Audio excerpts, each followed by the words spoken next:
Okay, welcome everyone. Hope you had a good start to your week at the college. My name's Lane. There's probably only a couple of people in here that ever had me as an anatomy and physiology tutor, but that's how I started the college 7.5 years ago. And halfway along the process of being a tutor, a slot came up where I was offered to talk about mind-body stuff. So prior to coming to the college, I was running a body talk clinic. I don't know if anyone knows or practices body talk. No, it's all right. So it's a mind-body system that's leans heavily on Chinese medicine and the understandings they have of how the body works. So the session today is going to be a lot of the theory out of body talk, but particularly what I've done is pull out the information from my main tutor in that, Kaimi, around the connections between mind and body. Because quite often we think of mind-body stuff as a bit floating and airy-fairy and not having a lot of solid grounding. But particularly in the last couple of years, there's an enormous amount of research coming out, particularly around things like ADHD and dysbiosis in the gut. Has anyone read Natasha McBride's book? A couple of nods. That's a really interesting one to have a read. I think I've got it listed in the resources at the back. So what I want to do today is make some of those connections where science is at currently around mind-body connections and look at how they impact on our physical health. Okay. And I'm also recording the session because we're looking at maybe changing around how some of the workshops are done. So it's not going to be recording any of you, it's just going to be over here. Okay. So the aim of this really is to hopefully give you reason to pause and reflect on the cause of illness and the links, the mind-body health stuff. At its simplest form for the sort of thing that you're studying, it will be around compulsive eating. What are people trying to do? What are they trying to receive when they're compulsively eating? And we all do this at times. It's not always the obvious sort of compulsive eating. So hopefully give you a reason to reflect on the linkages between mind and body and how that might impact on you working in clinic. So without looking down and reading what it says, what is stress to you? Worry about anything? Everything? Yeah? Busy. Busy? Been really busy, having too much to get done. Yeah. Parents? Yep. Anything else? Being uptight and Around anything in particular? just time frames and having to get a lot of stuff done and not enough time to do it. Yep. Anything else jumping up? Toxins, yes. Pain. So lots of things. When we think about stress, we tend to think about these three. So relationships, work, financial, mental, emotional stress. In body talk, the definition of stress is anything that impacts on our body-mind, and you'll see that it's written body-mind, not body and mind, because in that system it really doesn't see that there's any separation between the two, and this is what we're going to investigate a little. Underneath this we've got other things like the toxins in the environment, nutritional stress, not enough B vitamins while you're stressed and that impacting on your energy levels. Trauma, so physical stress, but also things like electromagnetic fields. And these, you see one study that says cell phones cause brain cancer, and then you see one that categorically says the other thing. So it's not a solid science at this stage, but there is evidence to show, for example, that guys that keep a cell phone in their pocket have lowered sperm motility. So when you're looking at impact on subtle cells like sperm, there is an impact. So it's these sort of stresses as well, and this is a science that will unfold over the coming years because we haven't been using cell phones that long. Unfortunately, the frequencies they use are getting stronger and stronger each time they upgrade the networks. So to summarise that, it's what our bodies, I should put body-mind, has to counter to work with to maintain homeostasis. So a neutral balance. So then when we are stressed, when one of these many different things that can stress us causes stress, which body systems shut down? Digestive, really key for what you're learning. There's two other really key ones as well. Who's worked and finally gone on holiday and got sick? So what's happening there? Yeah. So your immune system is heavily impacted by stress. It pretty much shuts it down. And there's another very similar one. Who knows of someone that's tried to get pregnant, given up, gone on holiday, got pregnant?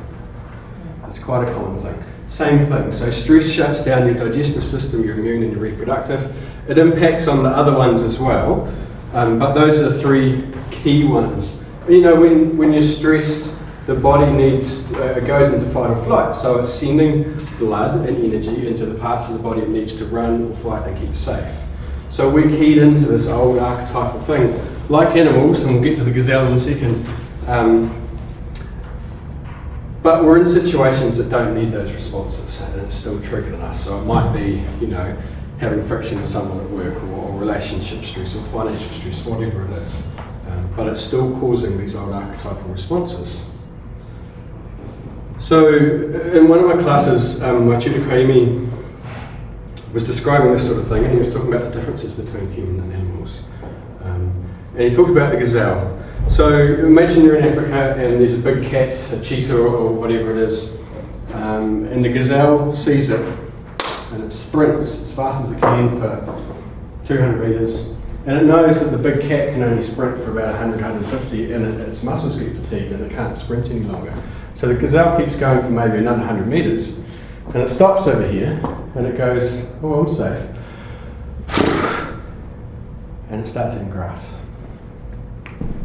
How many of you, after being chased by a big cat, would be able to go and, you know, have some pasta, or whatever it might be?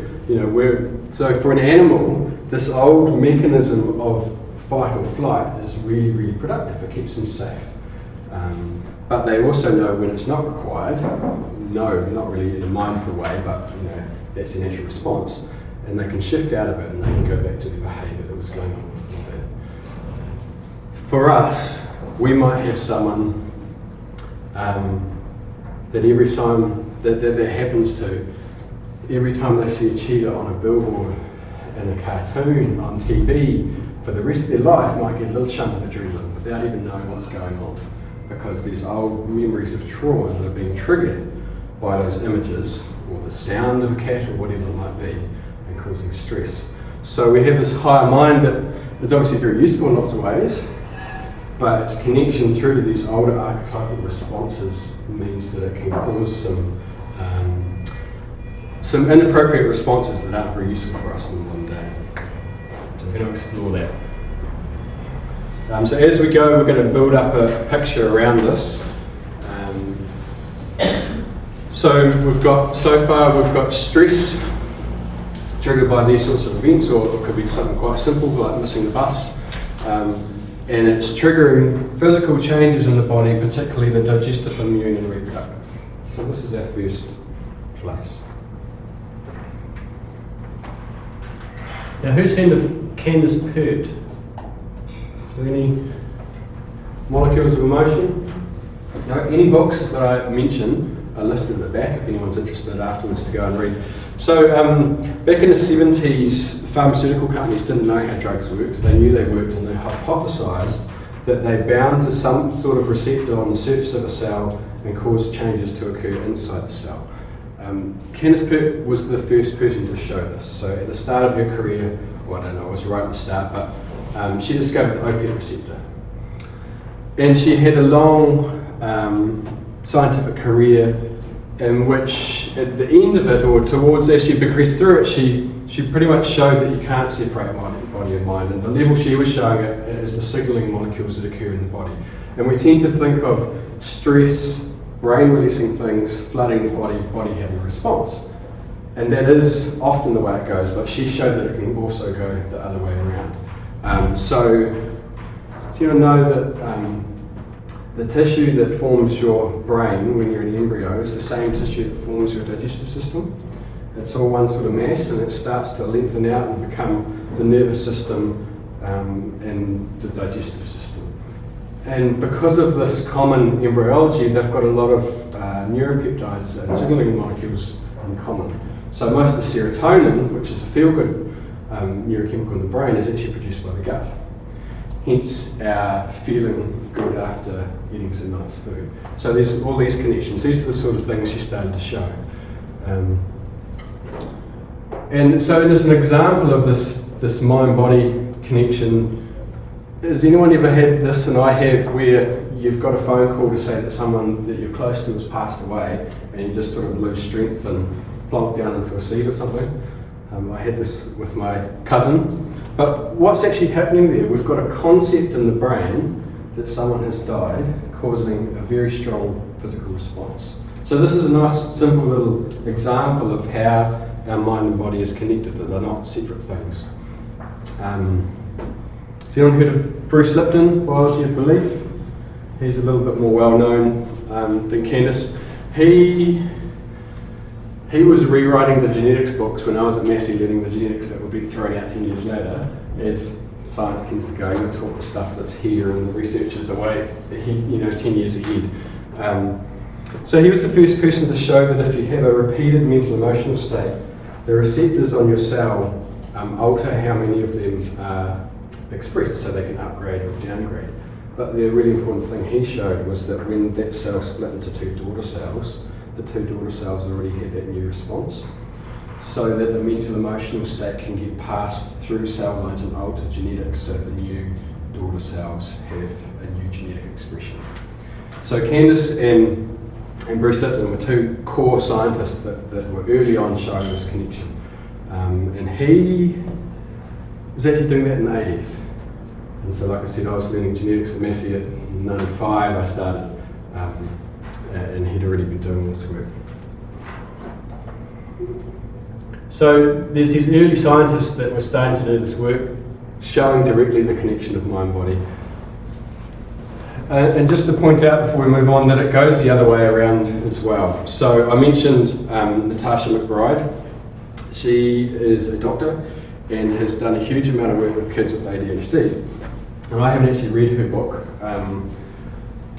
but she discovered that most kids, if not all kids with ADHD, have dysbiosis in the gut. So they have the wrong microbes in there, whether that's from stress, antibiotics, genetics, or a combination of lots of different things, toxins.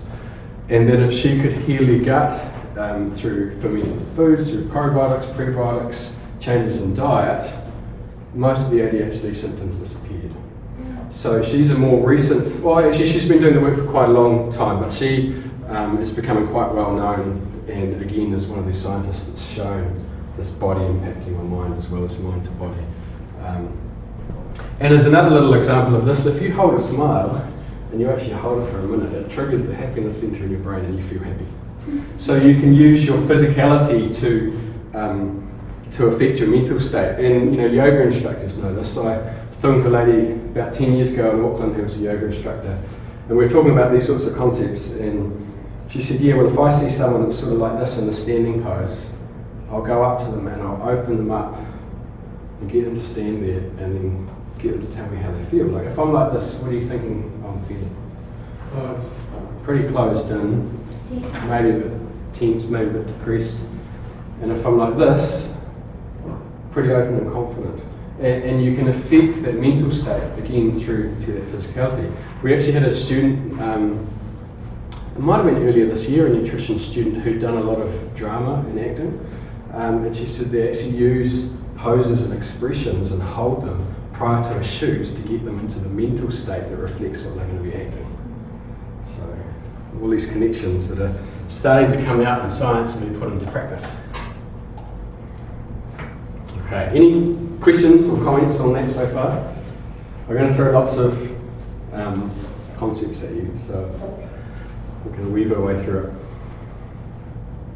Okay, so why is it that two people can have a different view of events? So you've got two people that are at the same thing, you're asking them to recollect what happened, and they talk about different stuff.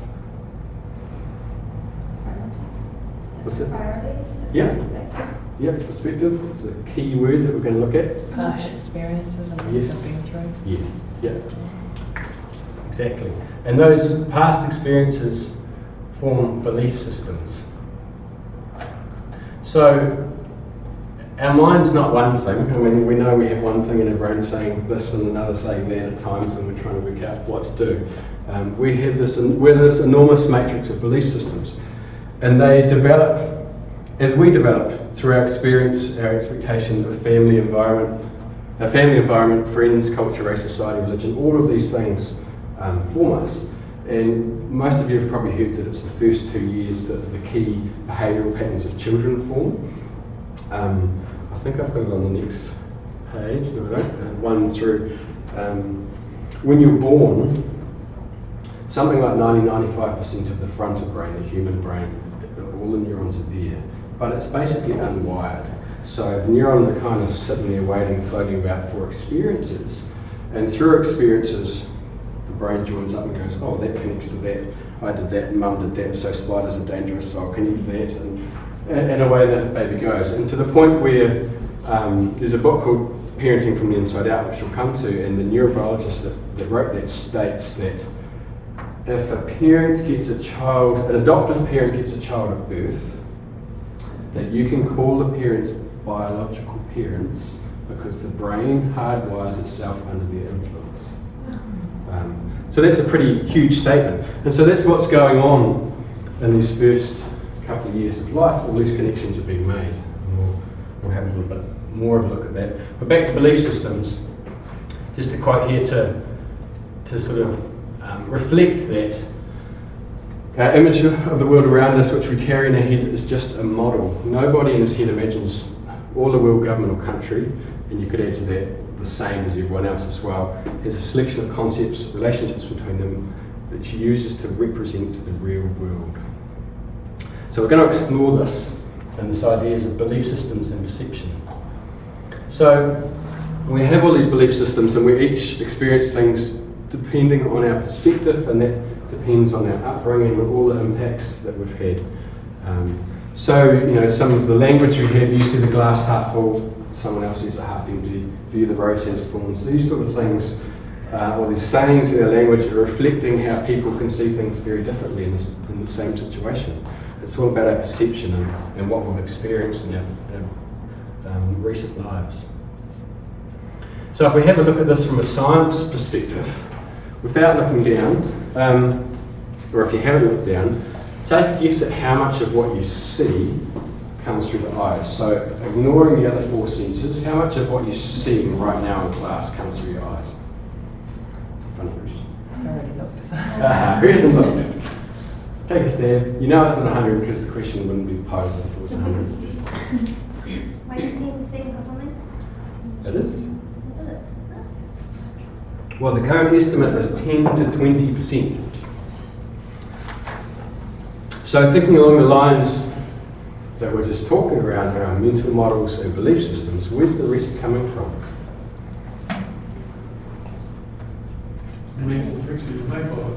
Yeah.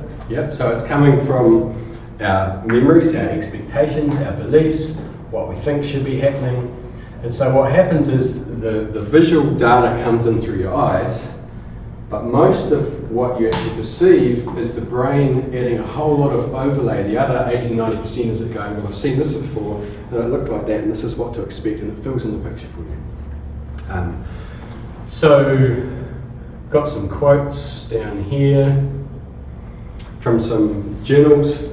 The environment might look literally different to different people. It's possible for core affective circuitry, so this is mainly the limbic part of the brain, to select the contents of consciousness. So the information from the brain centres is integrated with visual processing and gives you an image, and the brain fills in the picture. Now, you might think that's really strange, but it's very useful. So, tell how old I am by the fact that it was fifth form science. And I don't know the years these days.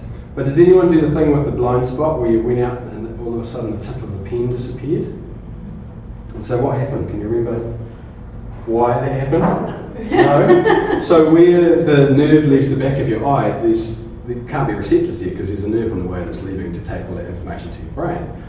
But you don't then see this blank spot where the nerve is out of each eye floating around. Your brain goes, oh, I can just put together the image through all the other data I've gotten through my experiences previously, it looks about like this, and it fills it in and gives you a seamless vision.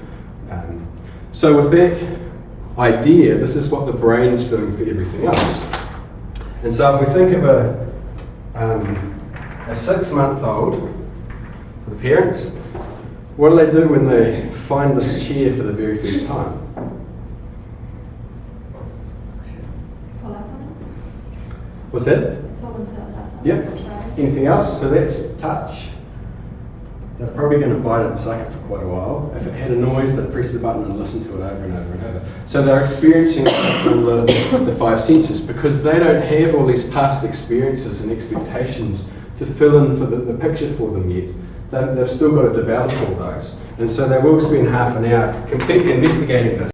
But when I come along to that chair in class in front of you, I don't sort of have to get down and have a good look. I know I can come along, it's on wheels, so I have to go straight down, sit down while I'm still talking, because the brain's filling in all that other data for me so that I don't need to be that intensely focused visually and through touch to be able to sit down on this chair. So the brain's filling in all this information for us so that we can more effectively move through the world and do our stuff. So we're not getting overloaded, and kids with some developmental stuff, autism for instance, they can get completely fixated on things and they do get really overloaded by this information. They don't seem to filter out or have filter in all the other information. They get really locked in on what they're doing. So I don't have a percentage for how much is filled in by the other 4 senses, but even if you said that 50% of the other senses is filled in by the brain, then half of your reality is what you expect it to be. We're going to link this back to biology in a minute.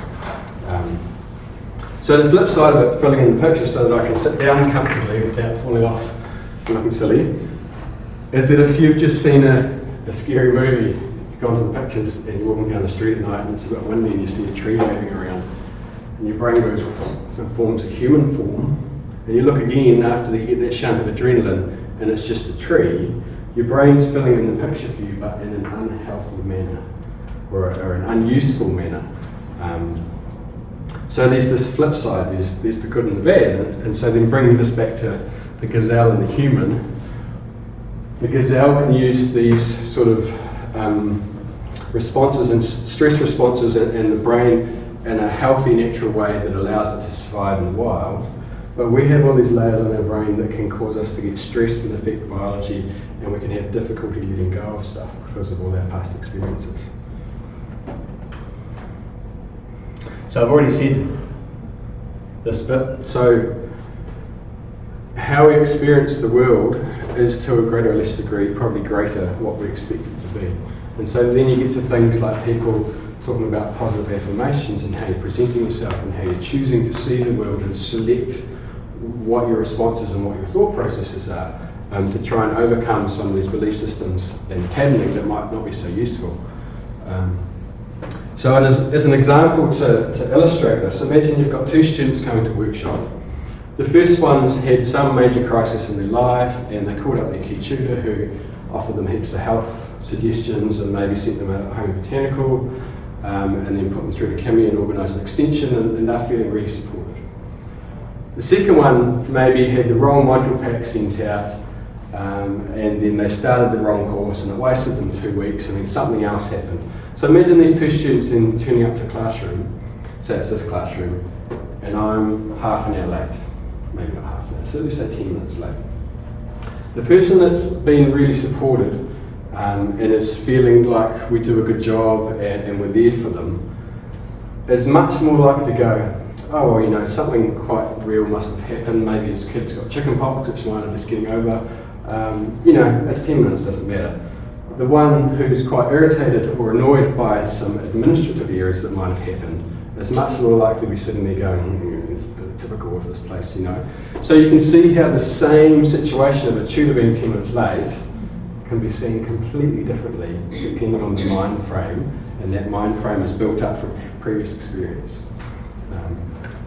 Does that all make sense? Has anyone got any questions around it?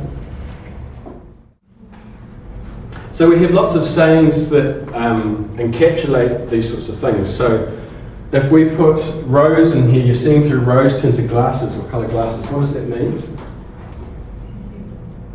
Sorry, there's some whispers. Sees everything lovely. Everything's rosy, everything's lovely, they're quite possibly fallen in love, and everything's going good. But you might be sitting there as their friend going, this is the fourth guy she's gone out with that's got that same pattern. But the person at that stage is maybe just fully in the space of love and not seeing this other stuff going on. So these are examples of language that describes us having these beliefs or mental filters that impact on how we see the world. He's unable to hear what I'm saying, ladies. Not to excuse guys, but thinking of these examples, if say 50% of what you hear comes in through your ears, and the other 50% is your experiences, belief systems, expectations, is it possible that the person that can't hear you actually mentally can't hear you? That they're not willfully choosing to not hear you, but their experience is not allowing them to process that and get what you mean and hear what you're saying. So you start to see how these things also impact on our relationships and how we work together. Why can't you see what I mean? What filters have they got on their vision?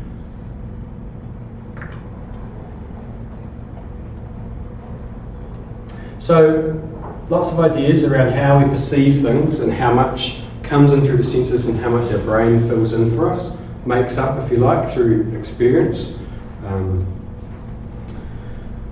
So a belief colours how we see the world through the five senses. It impacts on our processing of visual information, touch, taste, smell, hearing.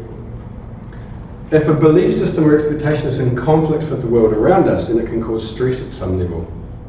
So if you imagine two friends walking down the street at night after a scary movie, and maybe they're in a bit of a dark alley getting through the cars, one has had totally happy parents that are like, oh, everything's synchronicity, everything's okay, life's good and fine, and it's all meant to happen. And one's had the strangers, don't talk to strangers, you're not safe, the world's not safe, be careful, come home, lock the door, these sorts of concepts. Which one's going to be more triggered by walking down a dark alleyway? Quite possibly the second one, because they're primed to be worried and fearful for things.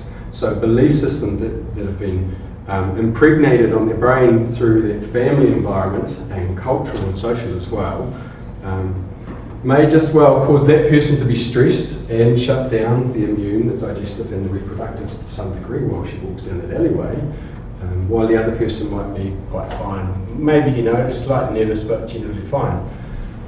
So this is one example of thousands upon thousands of little belief systems we hold.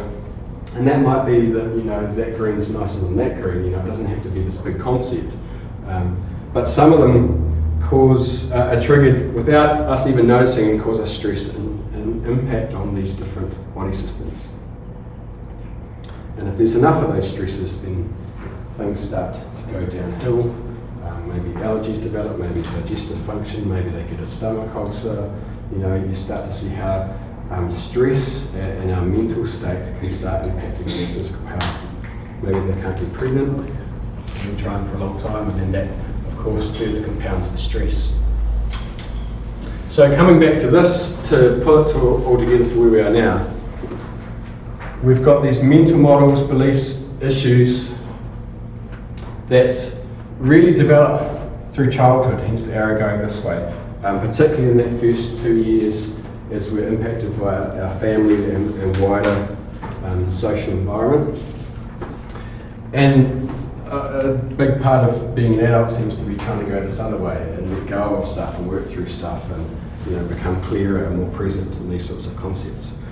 But we have these mental models impacting on our mind and how we perceive things, and depending on those and what's going on in our environment, they can cause stress and impact on the body.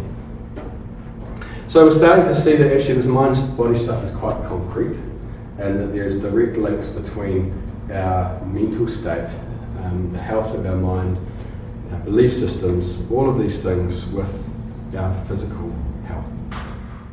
So coming back to Candace Pert and her research, she started out very, what's the word? I don't know what the word, not conservative, but very, very normal scientific research. But as her learning and her discoveries developed, she came to a belief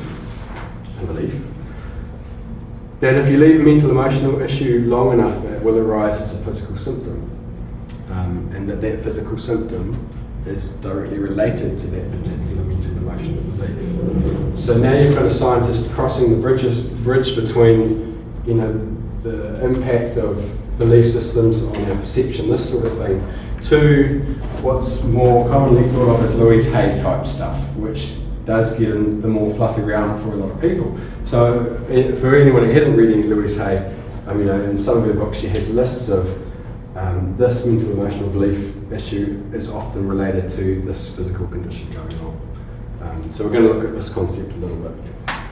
And we're going to start with language. So what does I have butterflies in my tummy mean? Nervous? Or anxious? Yep. In Western medicine, what has anxiety got to do with the stomach? So we've got language relating emotion to an organ, which Western medicine doesn't do, but in our language we've got this association. What does his shitty liver mean? Smiles, people know. What does it mean? Angry. Angry? Yep. What has anger got to do with the liver? The liver's kind of overloaded and stuff like that. Yeah. Yep, it's easy to get angry. So waking up feeling angry and irritable or grumpy after while you're hungover, there's probably not too many people in this room that haven't had that. So there's this classical picture of the angry alcoholic that's always irritable and angry and grumpy. So in Chinese medicine, they relate different emotions to different organs, and anger is related to the liver. And if you overload the liver through alcohol, which it has to physically process and detoxify and pass out, it is more easy to be angry. He or she has heartache. Who's actually had physical pain when there's relationship stuff going on, a breakup or something? You can get a really pinching tight. But again, in our Western medicine, we don't associate an emotional state with physical discomfort. There's a weight on my shoulders. What does that mean? Burdened. We're carrying the world on our shoulders. So we have this concept in our language that burden and responsibility, when perhaps not so positively held, or responsibility not so positively held, becomes burden, and that it affects our shoulders. And when we're in that state, we do get all tight through the shoulders. But once again, our Western medicine model doesn't have any direct correlation between the concept of burden and having to carry something and push on through and physical ailment.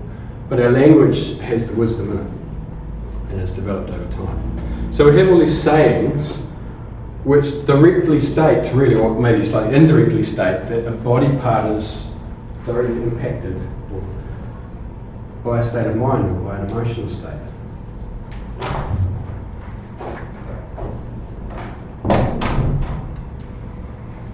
And as Chinese medicine, they take that a few steps forward and say, well, if someone's got reproductive issues, might there be relationship issues around sensuality, sexuality, around having kids, not wanting to be like their mum? And when we're looking at these concepts in a body talk class, my tutor said to us, well, pretty much everyone that comes into your clinic who has a UTI is going to be pissed off. So in Chinese medicine, the meridian for liver and anger comes down, wraps around the genitals and goes down the legs. And when someone's angry and irritable, it's the energy in that meridian is lowered, and it therefore impacts where it travels, and it travels around the genitals. And through that weakness can then allow an infection to come in. And that's about the time when we all went, oh yeah, close up, this is challenging.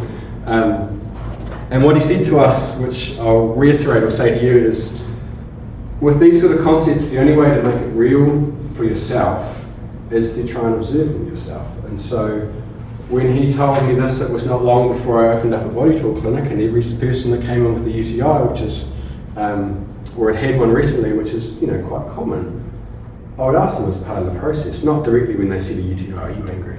But, I'd bring it into the consult, and every single one of them said, yes, they had some issues, and generally it was with a partner, and they were pissed off. Some of them, or a couple of them, said no to start with, and they came back for the next session and was like, what I was thinking about it, and there is this pattern that when I'm pissed off or irritable with my partner, the UTI comes in. So, not to say that it's always one-to-one, and that's always going to cause that, but when you see this sort of thing in clinic, it gives you an opportunity to start asking some questions for that person to see what mental emotional picture might be going on. If you've looked at this sort of stuff and the relationship of different body parts with different or different disorders, we should say, with different mental emotional states. And again, you have to question it for yourself. You have to make it real for yourself, because otherwise, some of the earlier stuff I said, there's science behind it. This sort of stuff's starting to get into the not quite validated by science field. So I have a degree in microbiology, and I always come back to the state when I'm talking about this to help people remember that science is the study of what we don't know yet. It's the study of finding new knowledge. So science doesn't have all the answers, it's trying to find them. But there's healthy skepticism and there's unhealthy skepticism, and I think in a reasonably large portion of the scientific community, the skepticism is so strong that any new concepts that don't fit their current model, even though they're trying to work out stuff that we don't understand yet, gets thrown out the window. So I just recommend keeping an open mind and trying to make it real for yourself by observing it in your own clinic as you go along, or doing some reading, which there's lots of books at the end.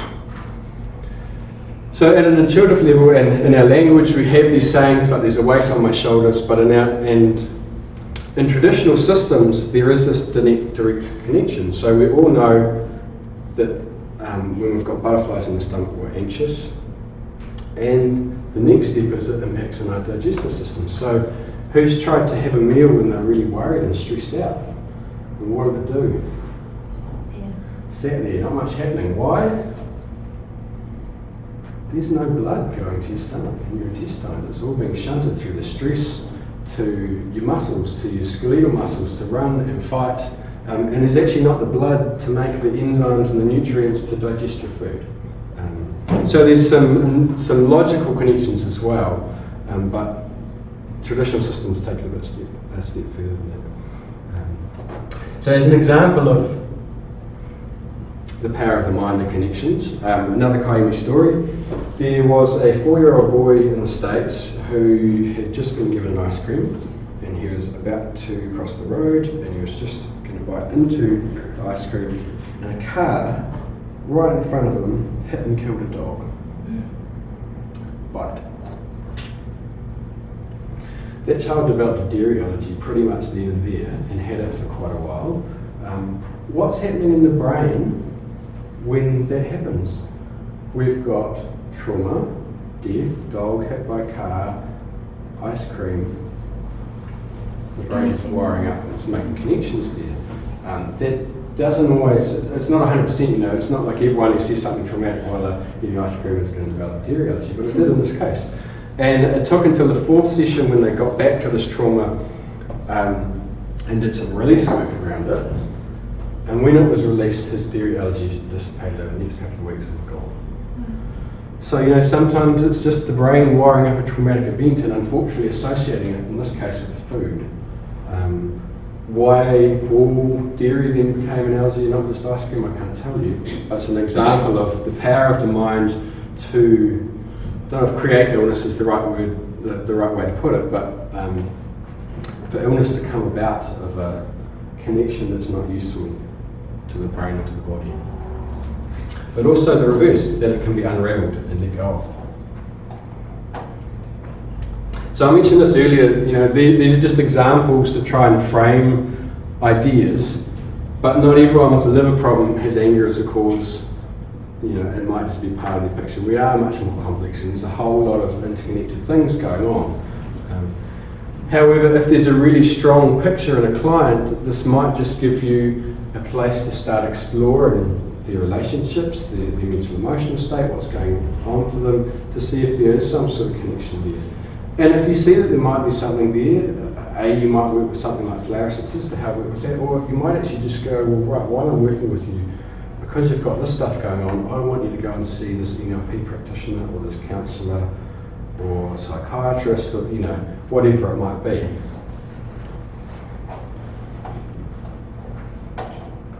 So, just to delve into these connections of mind body a little bit more, without looking down, if you're a reader header, thinking along these lines of a mental emotional state and an organ.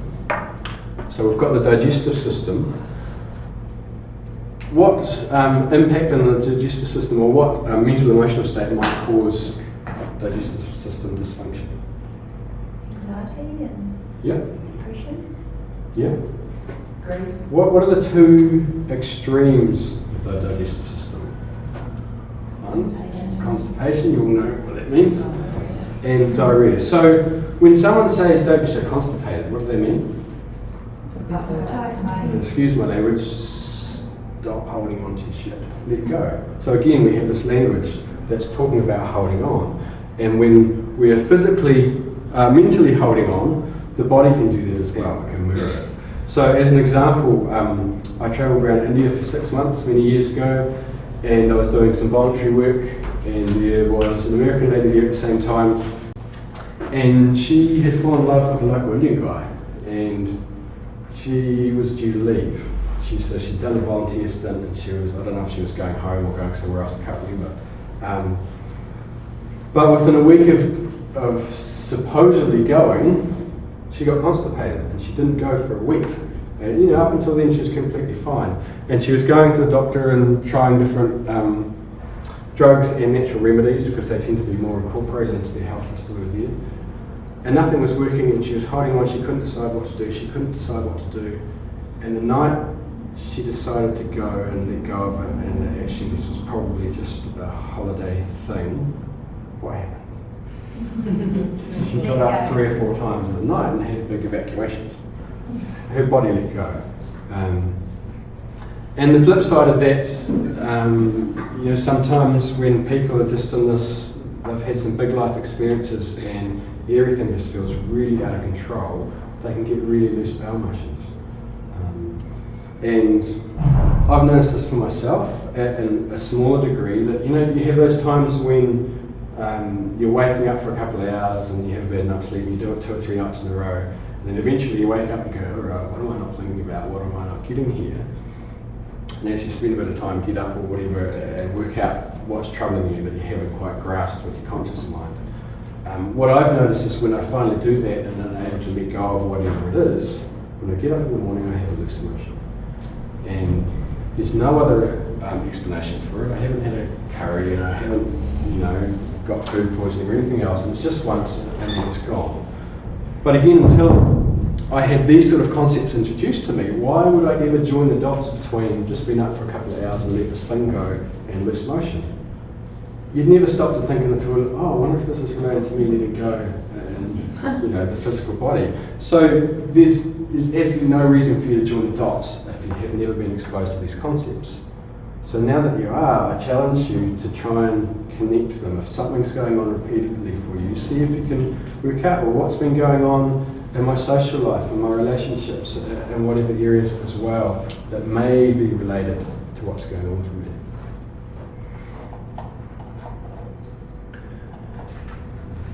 And if we look at the stomach, we've touched on worry, thinking, anxiety. You can also broaden that to ideas of digesting life, what's going on for you. So when I was travelling around Scotland, in Wales, I got quite bad candida, and I didn't know what it was to start with until someone knowledgeable who'd been through it sort of pointed me in the way of a library in a book on candida. And what had happened is I had just spent 6 months working for Otago University in kind of what should have been the dream job in a cancer lab, and left it. And I just left a 3.5-year relationship, and I'd sold everything I owned except 2 small boxes of certificates from school, class photos, that sort of thing, and I'd up and gone overseas. And I was having real trouble digesting and processing what was going on in my life, and concurrently, and through the stress of that as well, I developed Candida. And it wasn't until that was the trigger for me to get into a lot better eating, so nutrition and yoga and meditation and a whole lot of things around the edges to try and work it, and I could maintain it just if I didn't eat any sugar or even any fruit, that sort of thing. But it wasn't until I went to a mind body practitioner in Wellington about 10, 11 years ago that we got down to some of this other stuff that I was really having trouble processing and letting go of, that the Candida finally just went, and within a month not even a month, less, I could eat a completely normal diet again. Anyone else had similar sorts of experiences or can relate to any of these? Got a little quiet nod. I had a neighbour, I was sitting outside with my laptop studying on Saturday morning, and I think it was maybe about 18, 19 years old, and this kid was, there was a fence, he was just losing the plot. He was telling his father to hit him, and it was really intense. He was smashing stuff. He was, was a young kid, but I get really bad allergies, and like my heart, I was sitting there, my heart was beating. I was thinking, because he was coming up to the fence, looking at me and kicking a ball, and I was kind of trying to ignore him. And within about an hour after that, I went back inside. I got the runny nose and the allergies. It's like an attack that I get from time to time. Just full on, and I said to my wife, that was it. As it happened, I could feel the cortisol, I could feel the adrenaline. I was like, oh no, not again. And that was it. That triggered it off. Yeah. So there's a really direct response, and you But really then it know lasts, it lasts for 2 days. That allergies. Yeah. So a few other examples of that sort of thing. I had a body talk client who seemingly out of nowhere developed bloating, gas, food intolerance / allergies. I don't know if they were allergies or not. And the state she was in was, she was 40. Her partner that she was really in love with and did really well with had teenage kids and didn't want more children. She didn't have kids. She was sick of her career and her house wasn't selling. And she really, really wanted to have kids. And so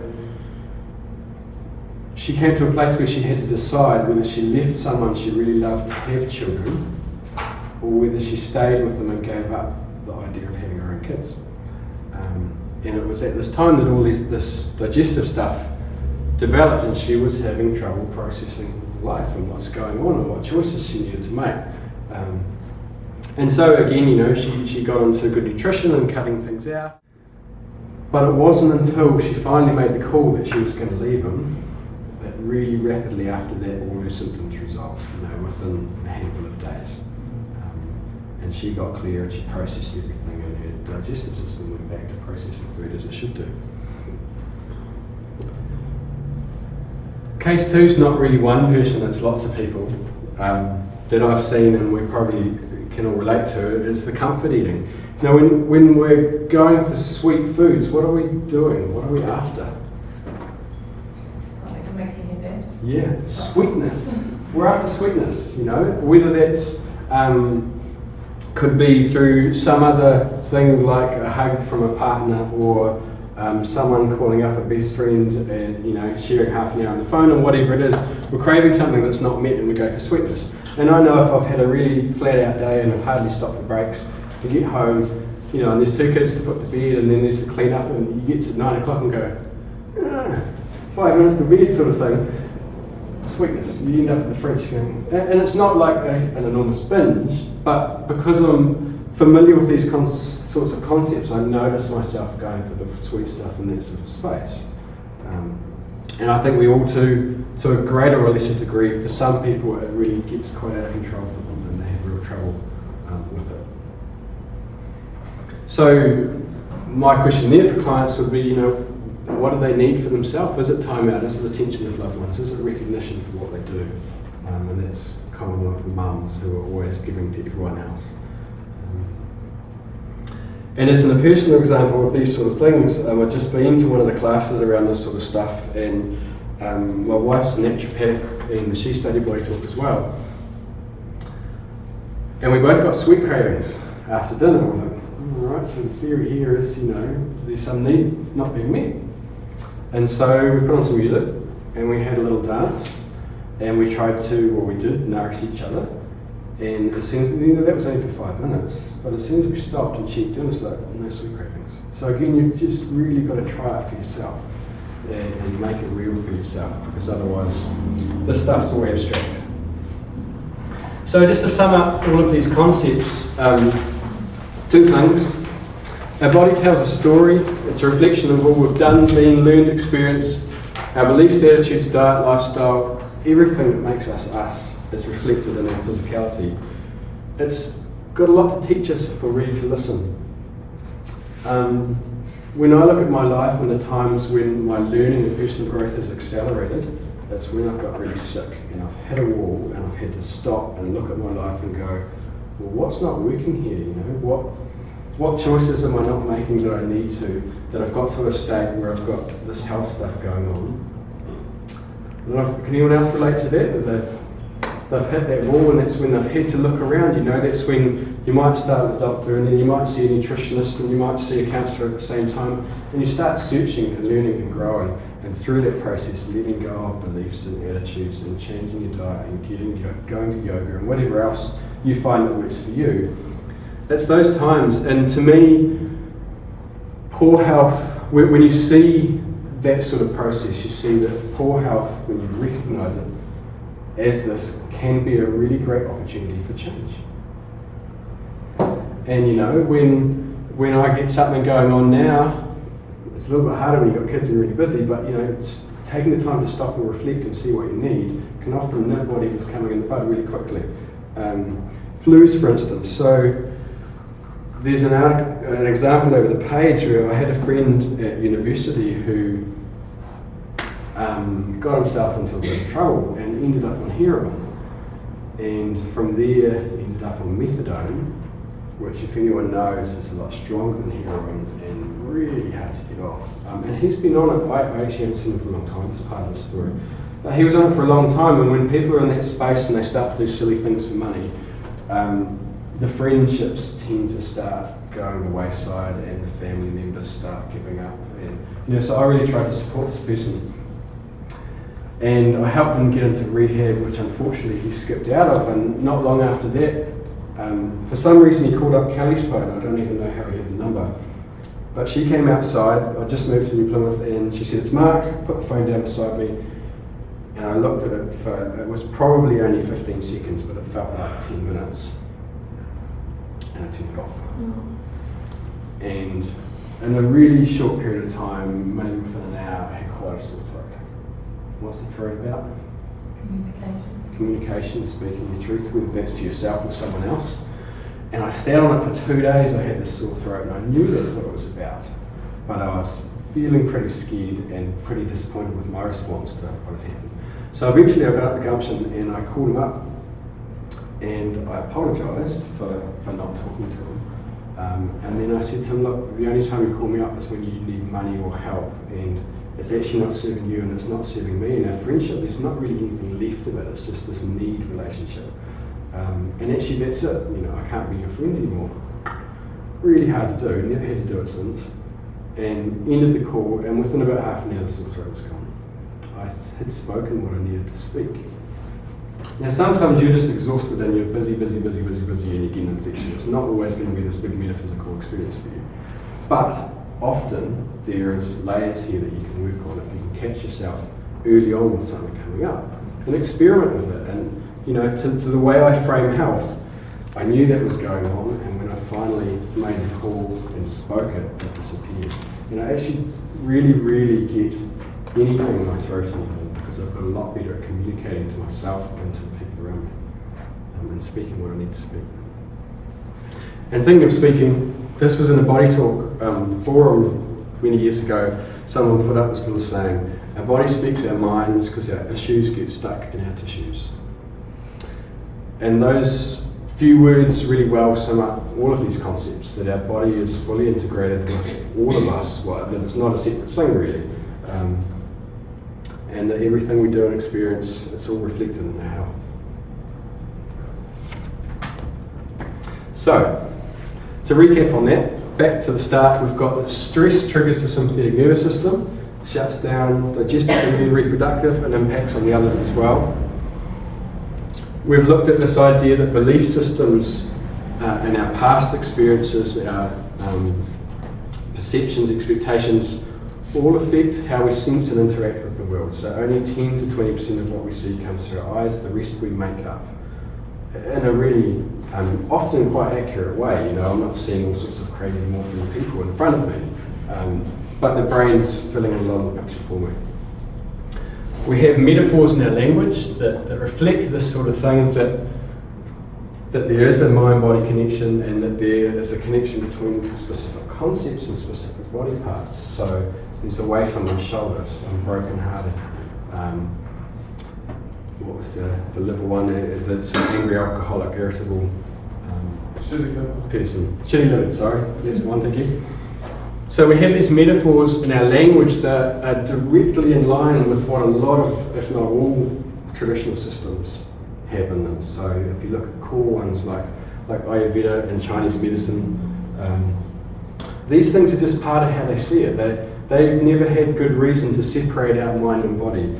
And if you read about it, there's some pretty strong theories that roughly sort of 130, 140 years ago, when science was starting to develop as a profession, that there actually was a time when the church came in and said, hey, nah, mind, body, spirit stuff is us, this is our place and this is the power and knowledge we hold. You scientists can deal with the physical. And so in Western culture there's been quite a strong separation between body and mind, emotion stuff. For a long time, it's only just starting to come back together now. But traditional systems never had this split. They just observed, you know. Chinese medicine has observed for thousands and thousands of years. When someone comes in with this and this physical ailment, often they're in this emotional state, this mental state going on as well. So they just see a collection of symptoms together and have no need to separate the physical and the mind out. It's just part of how to do things. But again, as I mentioned earlier, it's cyclical. It's not that it's all mind impacting on body. The body also impacts on the mind. So if you've drunk too much alcohol the night before, it's really easy to get irritable. And hold the smile for a minute and you actually trigger the happiness centers in the brain and start feeling happy. So there's this cyclical arrangement or connection between the two. So if we come back to this one, what's been added in here is the idea that particular belief systems, mental models, issues can cause ultimately particular changes in the body. And in Western medicine, the area where this has been elucidated quite well is stuff like Natasha McBride's ADHD, autism type stuff related to gut dysbiosis, leading to leaky gut and immune responses to food particles, all that sort of stuff. So what does this mean for you? Because obviously you're studying nutrition, you're not studying mind body stuff. Well, some people are ready enough to be in front of you and to come and have a session, but they're not actually totally ready and they can't necessarily hear all the stuff you've got to tell them. They don't want to know that they shouldn't have 4 coffees in the morning, or that they need to reduce their wine because they're having a bottle a night, or whatever it might be. So people won't always be able to hear you, but you can plant the seed for them. And it's not uncommon to talk to natural health practitioners who have a client that's a no-show for a follow-up, and they start questioning themselves and what didn't I do right? Was it too much for them? This and that, and then they bump into that client down the street 6 months later, and they come up to them and say, I wasn't ready. I couldn't hear what you were saying then, but about a month ago, I cut out this and this, and I added in this, and this symptom's gone, and this symptom's gone, but I haven't got really headaches, can I come and see you? And walks in, it's really common, but The first response from the practitioner is often to judge themselves and question themselves. Similarly, clients won't always see what you mean, but they may reflect on your words later. Some clients won't be able to reach out to you. They're ready enough to book in, but in that consult, they'll just be all like this and trying to sort of block out because part of them really doesn't want to hear the stuff they know that they need to start doing for their own health. So it's recognising stuff at this level as well. And this last one's really me speaking how I see health. Some clients won't understand that their healing is their own responsibility. It's not going to the doctor to get a pill to fix my asthma, owning the asthma. It's their own process and their own journey. And that the practitioner sits alongside and can help educate them to take the steps they need to take. Their health is profoundly affected by their belief systems and attitudes. Our bodies teach us things about ourselves if we're ready to listen. You're there supporting their learning.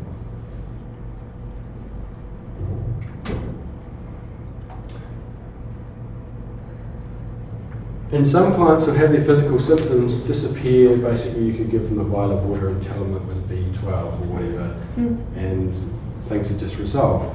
And there are people that are so ready, that are so on the cusp for getting better and making changes already, and they just need it validated by someone really, and they need to be heard and listened to and have agreement on where they're going. And again, another sore throat thing. So when we were in Auckland, Kelly had a clinic up there, and she had a client that got repeated throat infections,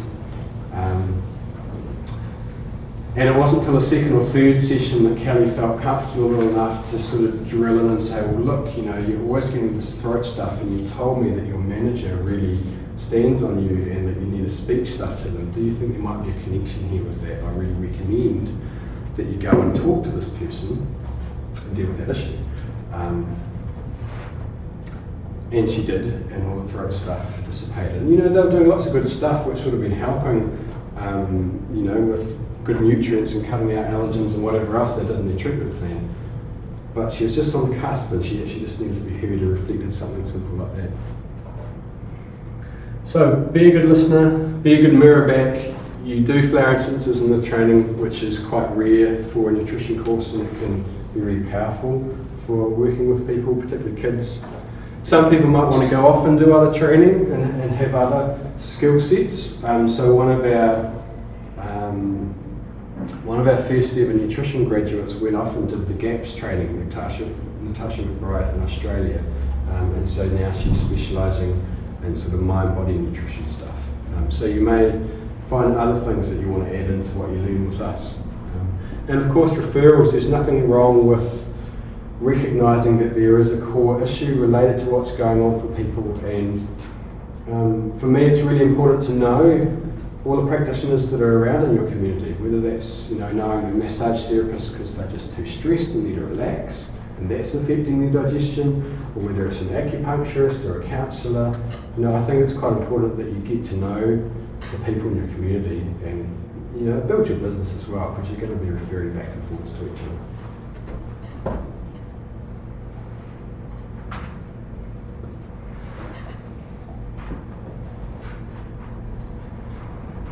And as you work with people via diet, you'll find for some people, depending on their picture, that their mental emotional states start to naturally shift too.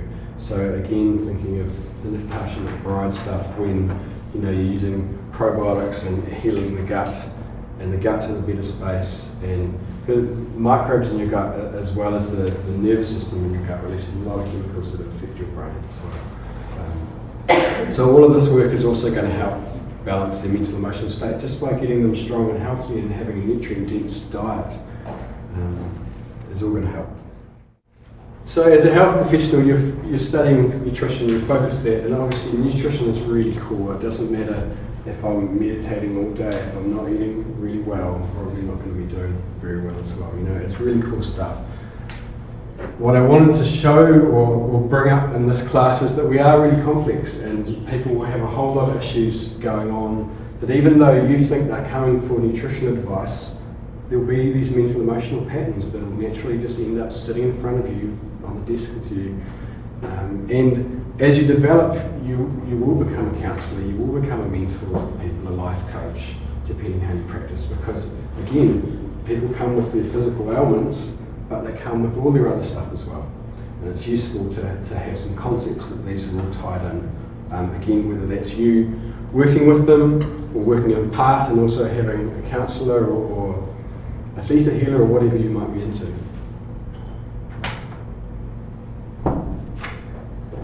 And there's more reading. If this sort of stuff is intriguing and you want to read some more, this is just a little taste. This is really just me saying, hey, this, in my health journey, this is where I've come to. This is what I think is really core for a lot of people and part of the bigger picture.